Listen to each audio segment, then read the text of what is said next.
शनिवार व्रत कथा। नमस्कार भाइयों बहनों, जय मां गायत्री। आप सभी का मेरे YouTube चैनल शुभकर माही अष्टो में स्वागत है।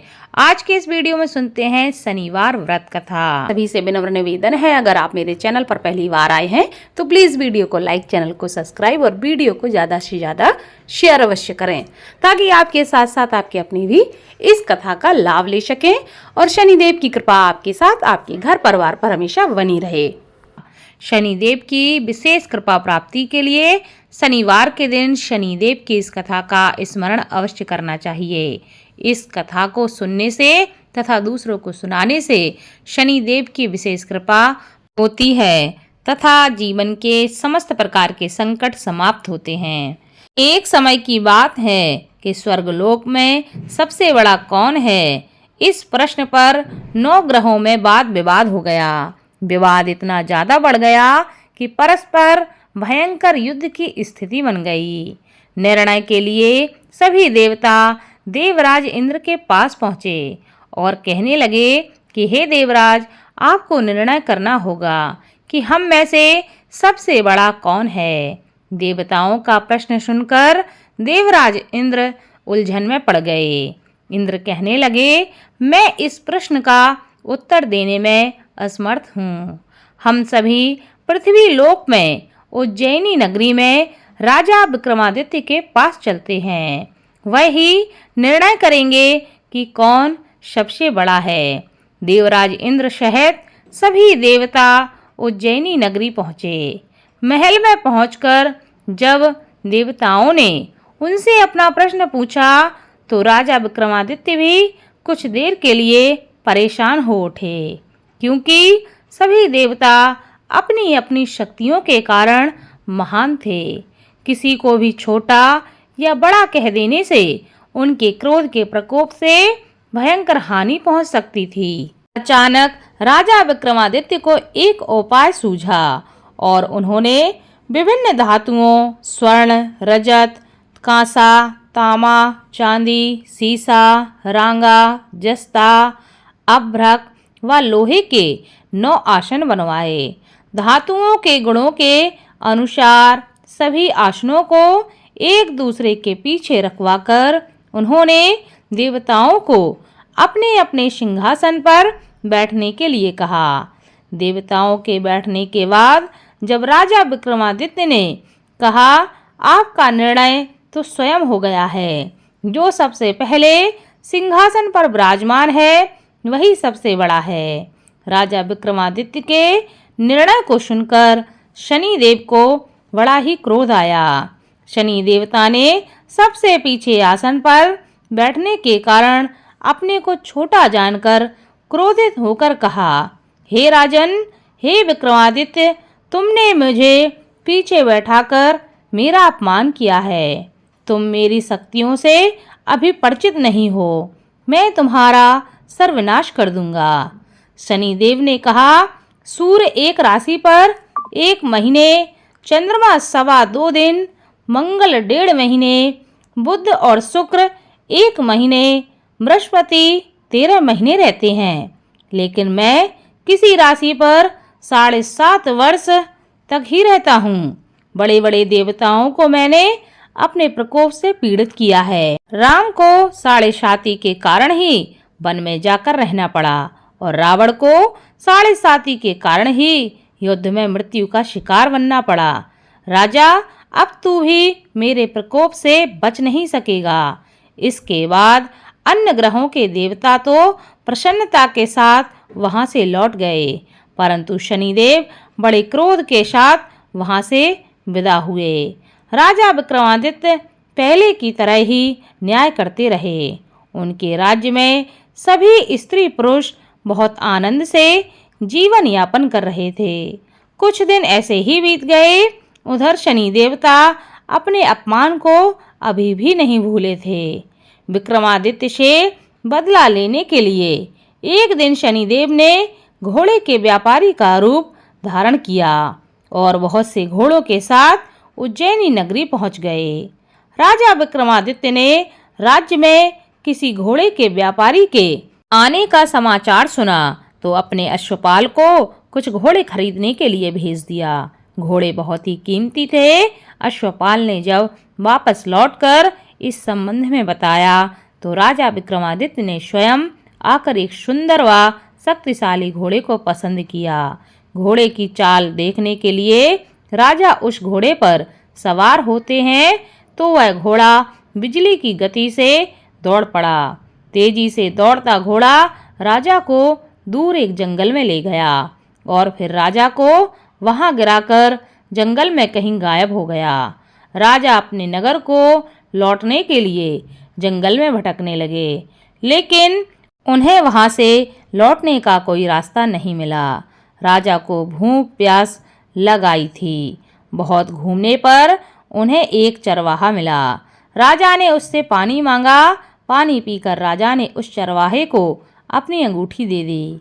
फिर उससे रास्ता पूछकर वह जंगल से निकलकर पास के नगर में पहुंचे। राजा ने एक सेठ की दुकान पर बैठकर कुछ देर आराम किया। उस सेठ ने राजा से बातचीत की तो उसे राजा ने बताया कि मैं उज्जैनी नगरी से आया हूँ। राजा की कुछ देर दुकान पर बैठने से सेठ जी की बहुत बिक्री हुई। सेठ जी ने राजा को बहुत ही भाग्यवान समझा और खुश होकर उसे अपने घर के भोजन के लिए अपने घर पर ले आए। सेठ के घर में सोने का एक हार खूंटी पर लटका हुआ था। राजा को उस कमरे में छोड़कर सेठ कुछ देर के लिए बाहर चला गया।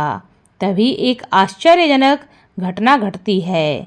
राजा के देखते देखते सोने के उस हार को खूंटी निकल गई। सेठ ने कमरे में लौटकर हार को गायब देखा तो चोरी का संदेह करके राजा पर उसने आरोप लगा दिया, क्योंकि उस कमरे में राजा ही अकेला बैठा था। सेठ ने अपने नौकरों से कहा कि इस परदेसी को रस्सियों से बांधकर नगर के राजा के पास ले चलो।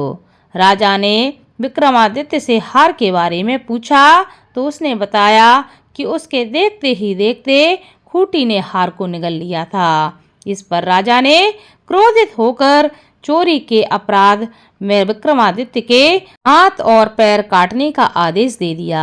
राजा विक्रमादित्य के हाथ पांव काटकर उसे नगर की सड़क पर छोड़ दिया गया। कुछ दिन बाद एक तेली उसे उठाकर अपने घर ले गया और उसे अपने कूल्हे पर बैठा दिया। राजा आवाज देकर बैलों को हाँकता रहा। इस तरह तेली का बैल चलता रहा और राजा को भोजन मिलता रहा। शनि के प्रकोप की 7.5 पूरी होने पर वर्षा ऋतु प्रारंभ हो गई। राजा विक्रमादित्य एक रात मेघ मल्हार का गाना गा रहे थे कि तभी नगर के राजा की लड़की राजकुमारी मोहिनी रथ पर सवार होकर उस तेली के घर के पास से गुजर रही थी। उसने मेघ मल्हार का गाना सुना तो उसे बहुत ही अच्छा लगा और दासी को भेजकर गाने वाले को बुला लाने के लिए उस राजकुमारी ने कहा। दासी ने लौटकर राजकुमारी को अपंग राजा के बारे में सब कुछ बता दिया। राजकुमारी उसके मेघ मल्हार से बहुत मोहित हो गई थी, अतः उसने सब कुछ जानकर भी अपंग राजा से विवाह करने का निश्चय कर लिया। राजकुमारी ने अपने माता पिता से जब यह बात कही तो वह हैरान रह गए। रानी ने मोहिनी को बहुत समझाया पर उनकी बेटी नहीं मानी। तेरे भाग्य में तो किसी राजा की रानी होना लिखा है, फिर भी तू उस अपंग से विवाह करके अपने पांव पर कुल्हाड़ी क्यों मार रही है। राजकुमारी की माँ ने उसे बहुत समझाया। राजकुमारी ने अपनी जिद नहीं छोड़ी और अपनी जिद पूरी करने के लिए उसने भोजन का त्याग कर दिया और अपने प्राण त्यागने का उसने निश्चय कर लिया। आखिरकार राजा रानी को विवश होकर अपंग विक्रमादित्य से राजकुमारी का विवाह करना पड़ा। विवाह के बाद राजा विक्रमादित्य और राजकुमारी तेली के घर में रहने लगे। उसी रात स्वप्न में शनिदेव ने राजा से कहा, राजा तुमने मेरा प्रकोप देख लिया है, मैंने तुम्हें अपने अपमान का दंड दिया है। राजा ने शनिदेव से क्षमा करने के लिए कहा और प्रार्थना की कि हे शनिदेव, आपने जितना दुख मुझे दिया है अन्य किसी को ना देना। शनिदेव ने कुछ सोचकर कहा, राजा मैं तुम्हारी प्रार्थना स्वीकार करता हूँ। जो कोई स्त्री पुरुष मेरी पूजा करेगा, मेरी कथा का श्रवण करेगा, उस पर मेरा क्रोध कभी नहीं होगा। जो भी शनिवार को व्रत करेगा, मेरी कथा को सुनेगा, दूसरों को सुनाएगा, उस पर मेरी अनुकंपा सदा बनी रहेगी। प्रातःकाल राजा विक्रमादित्य की नींद खुली तो वह देखते हैं कि उनके हाथ पैर वापस आ गए हैं। यह सब देखकर राजा की खुशी का ठिकाना न रहा। उसने मन ही मन शनिदेव को प्रणाम किया और राजकुमारी भी राजा के हाथ पांव सही सलामत देखकर आश्चर्य में डूब गई। तब राजा विक्रमादित्य ने अपना परिचय देते हुए शनिदेव के प्रकोप की सारी कथा रानी को सुनाई। सेठ को जब इस बात का पता चला तो वह दौड़ता हुआ तेली के घर पहुंचा और राजा के चरणों में गिरकर क्षमा मांगने लगा। राजा ने उसे क्षमा कर दिया, क्योंकि यह सब तो शनिदेव के प्रकोप के कारण हुआ था। सेठ राजा को अपने घर ले गया और उसे भोजन कराया। भोजन करते समय वहां एक आश्चर्यजनक घटना घटी। सबके देखते देखते उस खूंटी ने हार को उगल दिया। सेठ जी ने अपनी बेटी का विवाह भी राजा के साथ कर दिया और बहुत सी स्वर्ण आभूषण देकर, धन आदि देकर राजा को वहां से विदा कर दिया।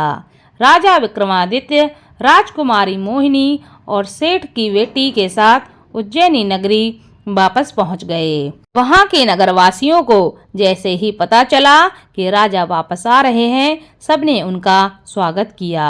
अगले दिन राजा विक्रमादित्य ने पूरे राज्य में घोषणा कराई कि शनिदेव सब देवों में सर्वश्रेष्ठ हैं। प्रत्येक स्त्री पुरुष को शनिवार के दिन उनका व्रत करना चाहिए, उनकी इस कथा को अवश्य सुनना चाहिए। ऐसा करने से उनकी कृपा हमेशा बनी रहती है। राजा विक्रमादित्य की घोषणा से शनिदेव बहुत ही प्रसन्न हुए और शनिवार का व्रत करने और व्रत कथा सुनने के कारण सभी लोगों की मनोकामनाएं शनिदेव पूरी करने लगे। शनिदेव की अनुकंपा से सबके मनोरथ पूर्ण होने लगे। सभी लोग आनंद पूर्वक अपना जीवन यापन करने लगे। बोलो शनिदेव की जय।